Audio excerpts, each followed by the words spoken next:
Hey, what's going on, everyone? This is Peter Jennings, and I go by CSURAM88 across the daily fantasy industry. And excited to be back again at FantasyLabs doing a lineup review. Sorry it took a little while to get this out. Been traveling like crazy and finally home, so just getting settled in. But had a great time in Miami. DraftKings put on an amazing event, and had a really fun time just catching up with a lot of people and seeing some new faces as well. But the live finals are always a great time, and this certainly was a good championship. So it's the $4 million Fantasy Basketball World Championship final. $4 million prize pool, 100 entrants had to win your way in. Each seat was worth $40K. Min cash, you can see here, was $15K. So $25K in variable equity. And, all the best players, or a lot of the best players, had multiple seats, and just a very tough field, and a really good tournament overall.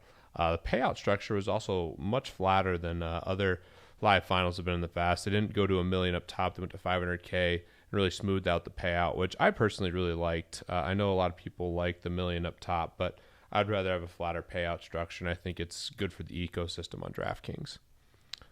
So if we go look and take a look at my lineup specifically, I finished 10th out of 100, and if you look at the standings here, I actually tied with Goodnight Moon, who's a famous poker player. Tom Fuller, a really good guy, actually lived out in Colorado, and hung out with him a couple times. So kind of a bummer we found out we had the same team, because obviously that reduces your equity, but I'm happy to share a team with a really smart player.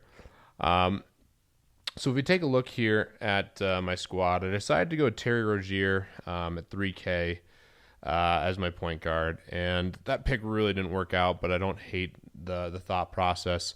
Isaiah Thomas was obviously out, and it was Terry Rozier's birthday going against Brooklyn.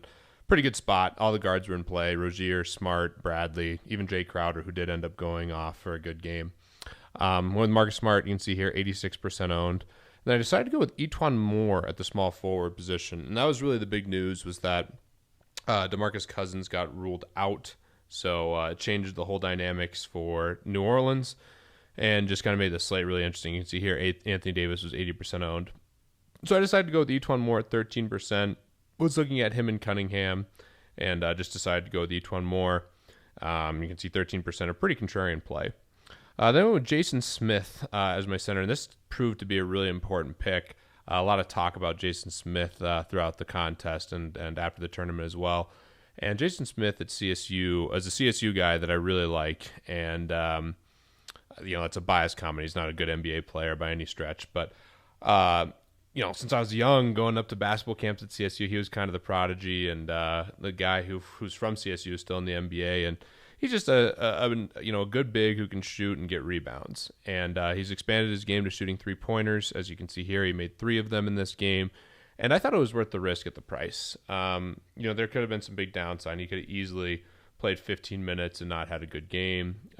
His defense is certainly suspect. You can see Markieff Morris has now come back. But I thought that was a really interesting opportunity, because he did get announced as starter. Markieff Morris was out, and I decided to go for the savings. And the big reason I needed all these punts was because I built my core around stars: Anthony Davis, John Wall, and James Harden. And John Wall was the next guy. I really liked him in the spot for Chicago. Everyone was taking Jimmy Butler, who I had in for most of the day. And I decided to go a little different direction with Wall, who ended up with a really nice game here.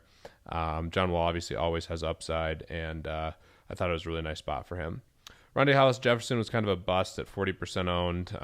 Just an opportunity, getting a lot of run. Trevor Booker was out, so I thought he was a nice play. He was named the starter, and he started off pretty well and then got into a little bit of foul trouble. And then James Harden really was the key to the slate. If you didn't have him, you didn't win. Triple-double, 41, 14, and 11. Don't really have to go too much into James Harden, but if you wanted to win, you needed James Harden. He put up 83 fantasy points, so just one of those huge nights, and that's why you take him, even at an expensive price tag, is just that ultra-high ceiling, and he's just been incredible all year. So that pick actually was more contrarian, just because everyone played Anthony Davis, and then a lot of people went a little more balanced. Jimmy Butler was a very popular star as well, so it was lucky to be, had to have James Harden at 26% and to have him go for 83 points. So we take a look here at the winning lineups, and Chipotle Addict took it down. Just totally incredible. got to spend some time with Big Papa Gates, just a really, really humble person, and obviously Chipotle Addict, Papa Gates, both those guys are just absolutely crushing. See here, Papa Gates took 7th. But Chipotle Addict's winning team was John Wall, Marcus Smart, Solomon Hill, who put up 54 fantasy points at 5%. A lot of chatter about him as a good player or not. You can see he's only averaging 17 fantasy points. He does get minutes, but he's one of the worst fantasy point per minute producers there is. Did have a nice game here against Minnesota as well. But the concern or the criticism of the Solomon Hill play was basically that we've seen the same scenarios, and he just hasn't been good in a fantasy point per minute, level. But still, there's a lot of opportunity here for Solomon Hill. He's going to play a ton of minutes in a really fast-paced game at home. And obviously, when the best players in the industry are on someone, you have to take notice. So Solomon Hill, 5% was really the key. Quincy AC, 27 fantasy points. Andre Drummond, 40. Harden, 83. Etwan Moore, 22.25. And Drew Holiday, 37.25. So if you look here at Chipotle Addict's team, his other team took 5th. This team is incredible because it did that without James Harden. So a great team considering John Wall, Smart, AC, Brow, Horford, who had a really good game, very popular, Jeremy Lin, Solomon Hill, and Drew Holiday. So a really interesting team here. Had some guys really heavily on. Drew Holiday became a really popular play, as did Al Horford. Those were kind of mid-range guys, which is what kept the ownership lower on James Harden. And then their final team here, Wall, Smart, AC, Saric, Horford, Drew Holiday, Etwan Moore, and Hassan Whiteside, who had a really big game at 21%, who I thought was a really sharp play. So really interesting teams here. Definitely some contrarian picks. You can see a couple here, and it definitely worked out for Chipotle Addict and well-deserved. So if we take a look at a couple of the other finishes, I Need Money, really good dude, haven't seen in a long time. James Harden, Avery Bradley, Jay Crowder, Jason Smith, Brow, Smart, Hollis Jefferson, and Mirotic, who is another chalk play.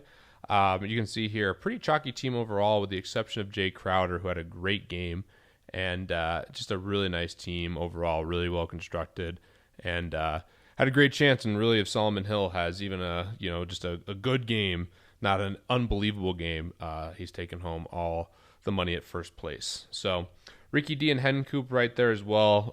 Stat correction actually switched these two up, so pretty brutal, but I think everything was taken in stride. Ricky D with Rozier, Smart, AC, Smith, Drummond, Harden, Davis, and Drew. Really nice team here. You got a good bit of exposure to the Houston-New Orleans game, as well as loading up on the Boston-Brooklyn game with Jason Smith and Andre Drummond. So nice team. And Hencoop went a similar roster construction you can see here with a lot of the guys we talked about already, but had Jimmy Butler here, who I said was pretty chalky, 39%, with Mirotic as well. So this was a really chalky team overall, and it paid dividends. So congrats to everyone in this. Certainly was a ton of fun. These live finals are always a great time, and especially given how sophisticated everyone's getting, the game theory and how to handle these things is really interesting. So hope this was helpful for you guys, and as always, looking to see more Fantasy Lab subscribers at the top of the leaderboard.